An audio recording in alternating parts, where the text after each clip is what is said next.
Chapter 9, The Past and the Present. Oh, I woke up with a pounding headache. Where the hell? Nothing made sense. All I knew was that the room was too bright and this wasn't my bed. Mark must have carried me here. I held my head and lay still for a few moments. Serves me right. Apparently, punishment was necessary. After the reunion with Mark and later with Jen, Petra and I got together. I think you can guess the rest. I hadn't even fully woken up when something in my stomach lurched. Oh no. I covered my mouth and ran to the bathroom. Everything from the night before was coming back up. Oh, thank God, the toilet was empty, and in that moment it became my best friend and my worst enemy. I think more came out of me than I had even put in the day before. My legs trembled from the effort, my mouth tasted sour, and my head felt like it was about to explode. Slowly, I got up, walked to the sink, rinsed my mouth thoroughly, and splashed cold water on my face. I cleared my head a little. Unfortunately, in the very next moment, I wished I had never opened my eyes. I heard running water. Mark was in the shower. I wanted to join him, but the space was already taken. With his eyes closed, hands braced against the wall, he leaned into it in satisfaction. Someone else's hands were sliding over his back. A body that wasn't mine pressed against him, and he was enjoying every touch. The air left my lungs. Nausea hit me again, this time for a completely different reason.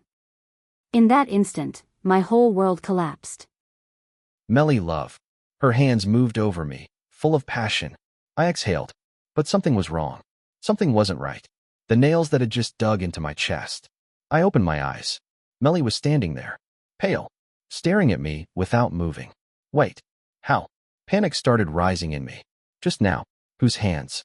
I turned around. For a moment, I didn't know what was happening, what to do. Then I looked back at Melly. Her expression, pain, shock, betrayal in her eyes. Her body looked like it might give out any second. Melly, she didn't say a word. She just staggered and left the bathroom. I looked at the person standing beside me. It was that annoying little brat, smiling in a satisfied, twisted way. She was enjoying what she had done. With disgust, I pushed her away. I felt contaminated, dirty. I ran after Melly.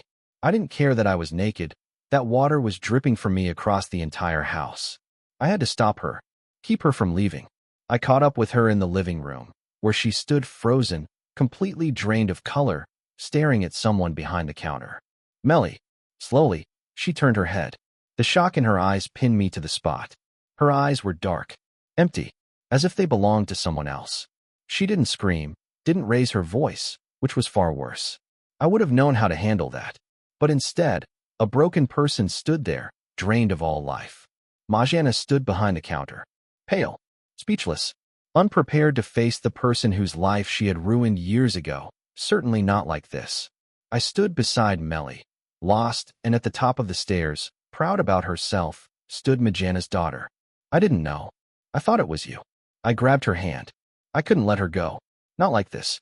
Not in this state. Out. I roared at Majana and her daughter. Get out. Both of you. Now. The girl stopped smiling. The smirk froze on her face. She saw her mother approaching her up the stairs, dangerously. What did you do? Do you really hate me this much? The question was quiet. For a few seconds, she just stood there. Her gaze hardened. Then the slap came. The force of it knocked her down. She grabbed her cheek in shock, a red handprint already forming. No mercy. No hesitation. She grabbed her by the hair and dragged her down the stairs. The girl twisted, flailed, kicked, whimpered. Useless. The grip didn't loosen. She stopped in front of us for a moment. She looked at Melly. I know this means nothing to you. But I truly am sorry. Mark? Then, without another word, walked out the door.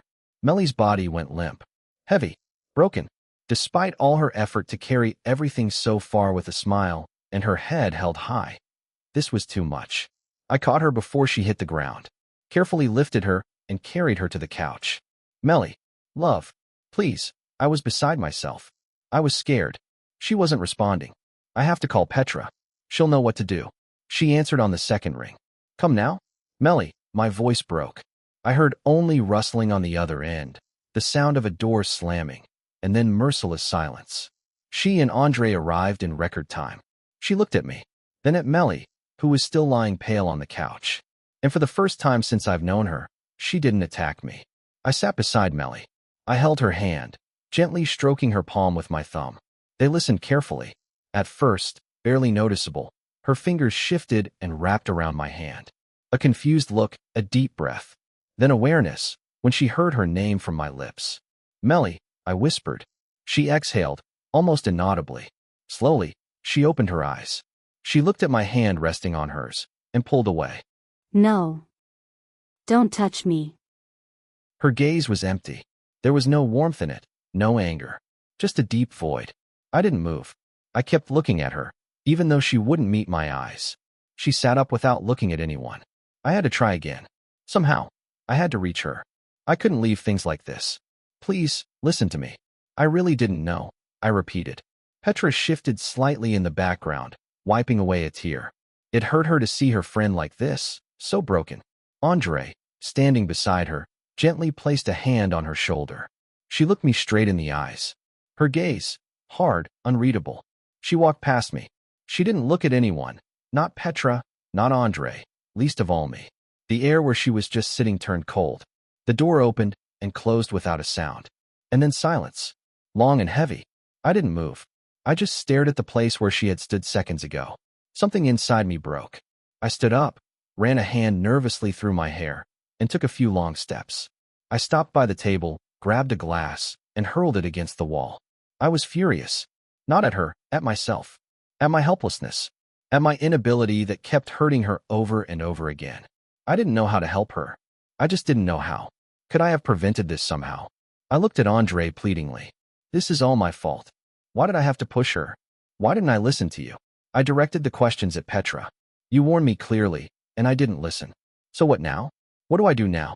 I collapsed onto the couch, my head in my hands. Go after her, I begged Petra. No. Right now, she needs to be alone. She needs to process what just happened. Don't worry. I won't let her down. There was no doubt in her voice. Reluctantly, I obeyed. I left everything to Petra. I knew Melly was in good hands.